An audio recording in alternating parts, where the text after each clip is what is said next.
Well, good morning, Interbet fans, and welcome to the preview for Vaal, Tuesday, the 9th of February. 8-race program, and most disappointing. You cannot make money out of this card as an operator. As a punter, you might be able to, but as an operator, you cannot make money out of this card. When you got 6-horse fields, progress plates, maiden plates, that's all you've got here. There is nothing to whet the appetite. And certainly the pools will be way down, because when you put on horse races for this type of program, you're going to end up with small fields, and small fields are not conducive to certainly good returns on the totalizator, and the totalizator is our lifeblood. So really, whoever puts this type of program on needs to jack himself up completely, or themselves, because this is completely out of line. It's really, really wrong. If you're trying to make money out of an industry, to certainly on tote turnovers, you've got no chance with this type of program.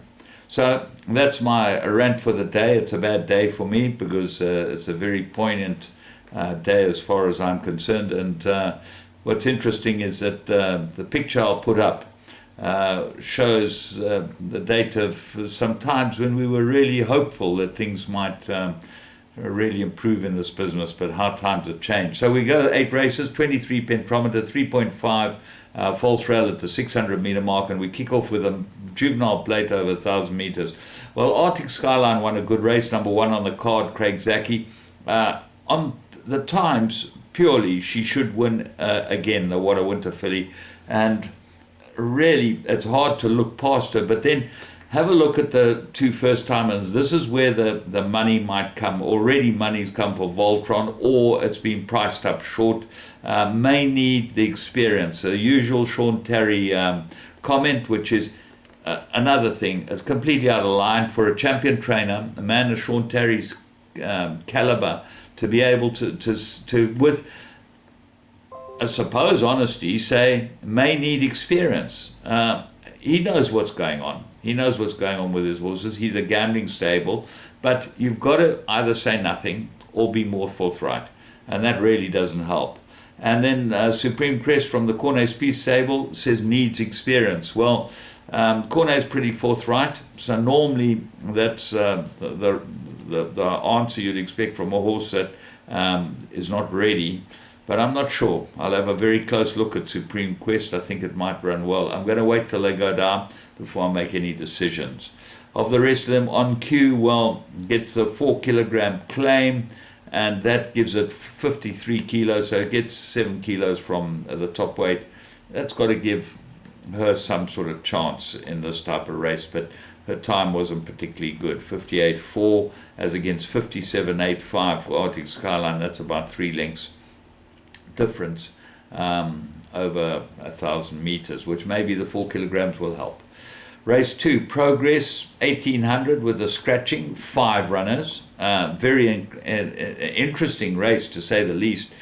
Tree Tumbo looks like the right horse, won a very good race last time. But have a very close look at Duke of Spin, 2 from 2 course and distance, placed, and a front runner. So if the horses are getting away in front, got to have a chance.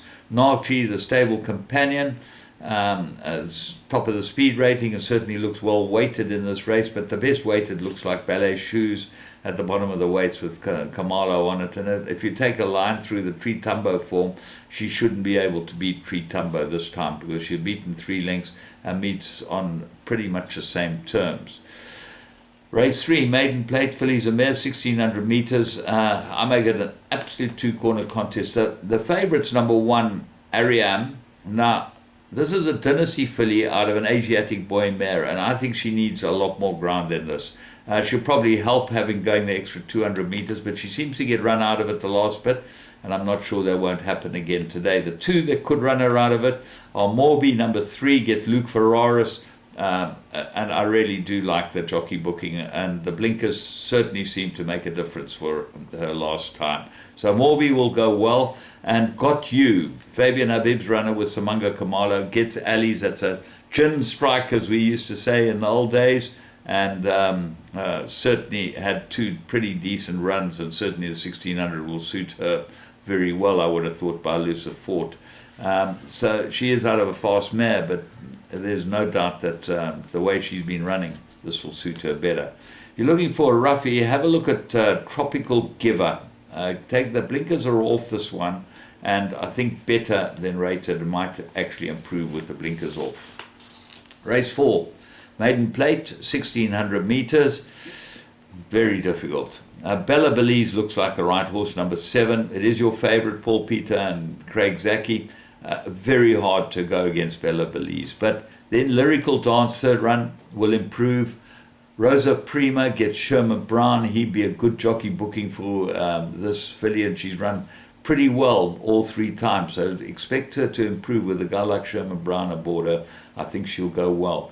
And then the second favorite is Sharuk from the Tarry Yard. May need the experience. Well, who knows? Has he not galloped them, or did he not go to work?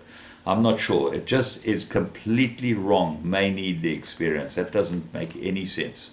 Sean, if you get to hear this, it's taken with the best intents in the world. We can't play this game like this.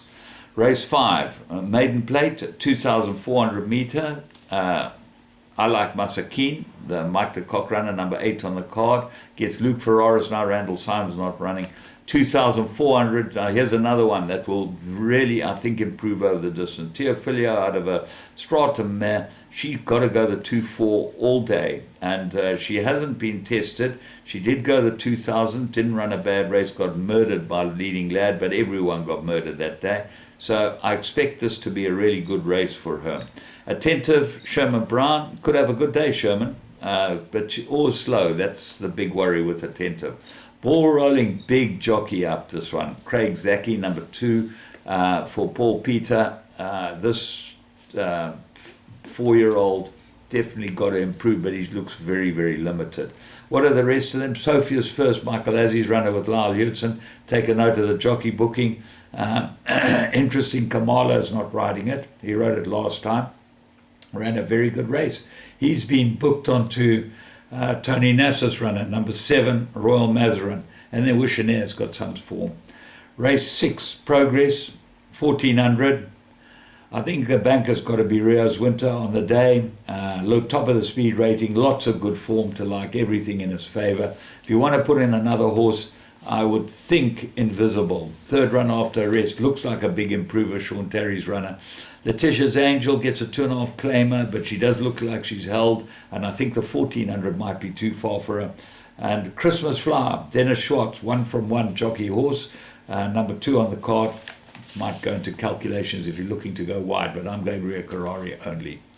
Race 7, Progress Plate, 1,400 meters, and I make us, well, Mill Queen should win. She looks like the best horse, but she's hasn't won for a long, long time. This does look like the right race for her, and she should be able to get home here. If she fluffs her lines, Bold Jazz, 1,800 too far for it last time, gets a 1.5 claimer. That's going to help. And the Contractor, have a very close look at the Contractor. I think this is quite a nice horse, this 3-year-old of Wire Mowings. Jason Gates rides it, number 6 on the card. Race 8, Pinnacle, Feliz Amor, 1,100 meters. 2, Sarah, been running against the best around. That was a very, very good run last time. Gets Gavin Larena. That's a jockey up, lots to like about it, and got exceptionally good form. I think she's made for this race. Golden Bell, Sean Terry may need the run, but if you look back at her form, 2 from 3 she's run excuse me, 2 from 3 she's won after arrest. So she might not need the run at all, Golden Bell, and I would definitely put her into all your play. Number 8, Eskimo Kisses, 3rd run after arrest. Looks like she's absolutely ready, and a lot to like about her form here as well, so she might go very well too. But they're the only 3 that I can find in the race that look like they've got a chance. Risk Taker, 2nd run after arrest, you know what I think of that. So, all in all, pretty good card at the Vaal to bet on, but certainly not a good card, as I said, for the operators to make money on. From me, James Goodman, until tomorrow, where we're back in KwaZulu-Natal. Have a great day, and remember, get your online betting on Interbet. You bet on the tote, you get the full price because all the money goes straight through the tote, and they've got a tote operation license. And then as far as games are concerned, the first race is off at 12:35. We can get on and play a few poker games. Should be fun. I'm going for Caribbean Stud today.